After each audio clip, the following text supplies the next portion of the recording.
Hello student, आज हम class 12th वालों का मॉडल पेपर देखेंगे, डिस्कस करेंगे। आइए चलिए अपने इस मॉडल पेपर को देखते हैं। आज का ये मॉडल पेपर आज ही के आज आएगा ज़रूर आपके एग्ज़ाम में, ऐसा ही कुछ क्वेश्चन देखने को मिलेगा।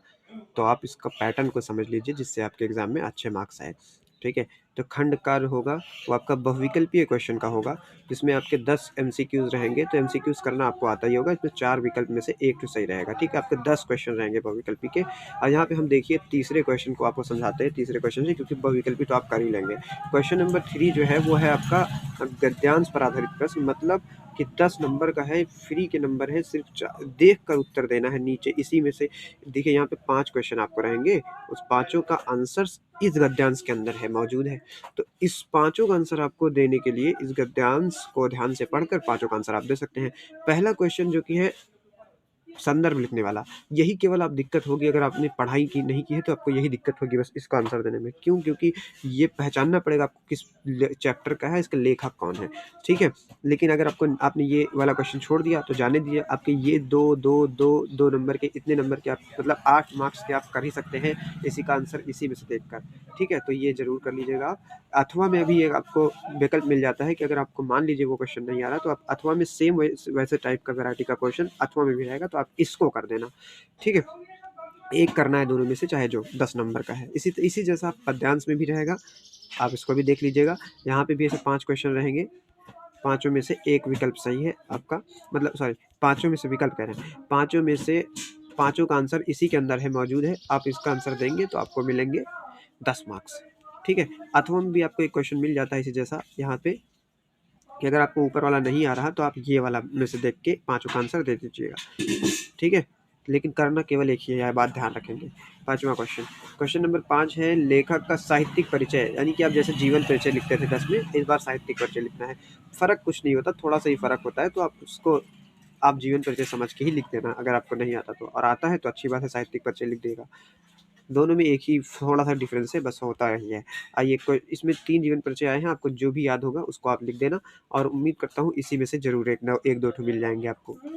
ठीक है, तो आप जीवन परिचय भी तैयार कर लीजिएगा। इसी जैसा अब जीवन परिचय और भी रहेंगे 3, इनमें से भी एक करना रहेगा, मतलब आपको टोटल 2 जीवन परिचय लिखने हैं, एक गद्यांश वालों में का, एक पद्यांश वालों में का, मतलब एक लेखक का और एक कवि का। और छठवां क्वेश्चन तो बड़ा आसान होगा आपका, बहादुर और पंचलाइट कहानी पर आधारित रहेगा, मतलब कहानी पर आधारित रहेगा, जो कि आपको एक कहानी दी रहेगी, उसका सारांश लिखना रहेगा, या फिर उसमें किसी का चरित्र चित्रण पूछा रहेगा। तो आप इसको तैयार कर लीजिएगा अच्छे से। ये 7वां क्वेश्चन देख लेते हैं जल्दी से।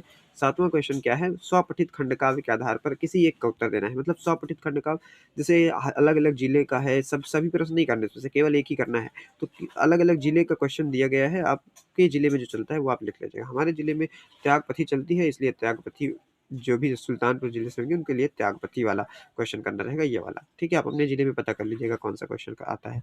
8वां क्वेश्चन, 8वां है संस्कृत है, ये संस्कृत का संदर्भ और हिंदी अनुवाद लिखने हैं। 2 नंबर का संदर्भ है, ये 2 नंबर का संदर्भ है पहले, और फिर 5 नंबर का आपका अनुवाद है। तो टोटल हो गए 7 नंबर। इस तरह से आपके ये 8वां क्वेश्चन 7 नंबर का होगा। ठीक है, 1 मिनट रुक जाइए।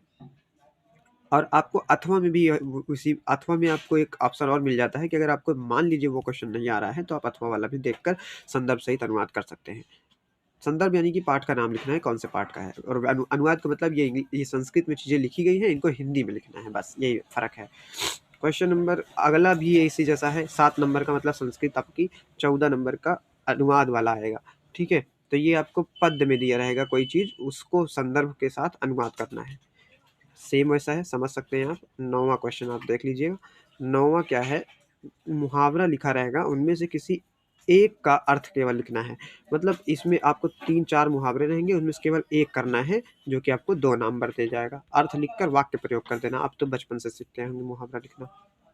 10वां भी क्वेश्चन आपके बहुत आसानी से कितने नंबर के दे जाते हैं, 5 नंबर। ये 5 नंबर क्या होता है कि आपको ना एक ये पद दिया रहेगा, सॉरी गद्य दिया रहेगा, इस गद्य के नीचे आपके 3 क्वेश्चन पूछे रहेंगे इसी गद्य से रिलेटेड, जो कि तीनों क्वेश्चन आपके पहला 1 नंबर का, बाकी दोनों 2-2 नंबर के रहेंगे। तो इसका आप क्या करना है, तीनों का उत्तर इसी में से देख के लिख देना है, तो आपको मिल जाएंगे 5 नंबर। चलो आगे बढ़ते हैं। अपने और आपको एक अथवा में भी इसी जैसा ऑप्शन मिल जाता है कि अगर आपको ये नहीं आ रहा तो आप इसको कर लीजिएगा, ठीक है। तो ये बहुत ईजी हो गया आपके लिए 5 नंबर। 11वां क्वेश्चन होगा, निम्नलिखित शब्द युग्मों का सही अर्थ का चयन करके लिखिए। तो मतलब इसमें कौन सा एकदम सही अर्थ है उसको चयन करके लिखना है, ठीक है। कई सारे ऑप्शन दिए गए यहाँ पे, निम्नलिखित शब्द युग्मों का सही अर्थ चयन करके लिखिए। सही अर्थ क्या है? वसन का मतलब व्यवसन होता है, विवश और विवकुल होता है। कौन सा सही है? आप एक विकल्प सही है, वैकल्पिक क्वेश्चन है, आप कर सकते हैं। यहाँ पे भी आपको एक वैकल्पिक क्वेश्चन मिल जाता है, ये वाला। इसी जैसा ये वाला भी आपको, निम्नलिखित शब्दों में से किसी एक शब्द के 2 अर्थ लिखने हैं, सॉरी मतलब पर्यायवाची आपको लिखना है। इसमें से किसी का पर्यायवाची लिखना है, पर्यायवाची ठीक है, आप इसको कर सकते हैं, बचपन से आप करते आए होंगे। ऐसे ही अगला ग वाला जो क्वेश्चन है आपका, वाक्यांशों के लिए एक शब्द लिखना है। एक शब्द का मतलब जैसे लिखा है ढेर सारे नेत्र, सम्मुख और प्रत्यक्ष, आँख के आगे, ऐसे सारे इन सब चीज़ों में से एक शब्द लिखना है इन शब्द के लिए, ठीक है। ऐसे ही अगला क्वेश्चन ग के बाद आएगा आपका, ये 12वां क्वेश्चन है। वीर रस अथवा मतलब रस से रिलेटेड कोई क्वेश्चन रहेगा 2 नंबर का, कोई भी रस आ जाएगा। अलंकार से रिलेटेड 2 नंबर के क्वेश्चन रहेंगे। छंद से रिलेटेड 2 नंबर के क्वेश्चन रहेंगे, मतलब आपको 6 नंबर आराम से मिल जाएंगे, ठीक है। आइए 30 नंबर क्वेश्चन पे चलते हैं, जो कि आपका निबंध लिखना, सॉरी क्या बोलते हैं इसको, प्रार्थना पत्र लिखना है। प्रार्थना पत्र बहुत ईजी होता है। प्रार्थना पत्र आप बचपन से अपने स्कूल में छुट्टी के लिए लिखते आए होंगे, तो ऐसे ही उसी जैसा लिखना रहेगा। थोड़ा सा आप चेंजिंग करके इसको प्रार्थना पत्र आप लिख लीजिएगा, जिस पर भी आया होगा। यहाँ पे बैंक अधिकारी पे आया है और बीमारी से रोकथाम के लिए आया है, किस जिला मतलब किसी अधिकारी को पत्र लिखने के लिए आया है। 9 नंबर का ये वाला क्वेश्चन आप छोड़ के मत आना, मैं आपको रिकमेंड करूँगा कि आप इसको ज़रूर करके आएँ, चाहे आपको ना आए तब भी करके आएँ। नहीं आ रहा है तो बना के लिखिए, लेकिन 9 नंबर का है तो आप इसमें कम से कम 4 से 5 नंबर पा जाएंगे अगर आप कुछ भी लिखेंगे तो। मतलब आपको निबंध लिखना है, निबंध बोले तो सॉरी शोर हो रहा है, रुकिए। थोड़ा सा निबंध लिखना है, इस पे कितने नंबर का है? 9 नंबर का निबंध लिखना है, तो आप इसको ज़रूर करके आएँ, 9 नंबर आपका छूटे ना। तो इस तरह से ये मॉडल पेपर समाप्त होता है। 9 नंबर का निबंध ज़रूर कर दीजिएगा। आप इस मॉडल पेपर को देख सकते हैं, दोबारा से देख लीजिए नहीं समझ में आया तो, और आपके पेपर अच्छे हों, उम्मीद करता हूँ। Thank you.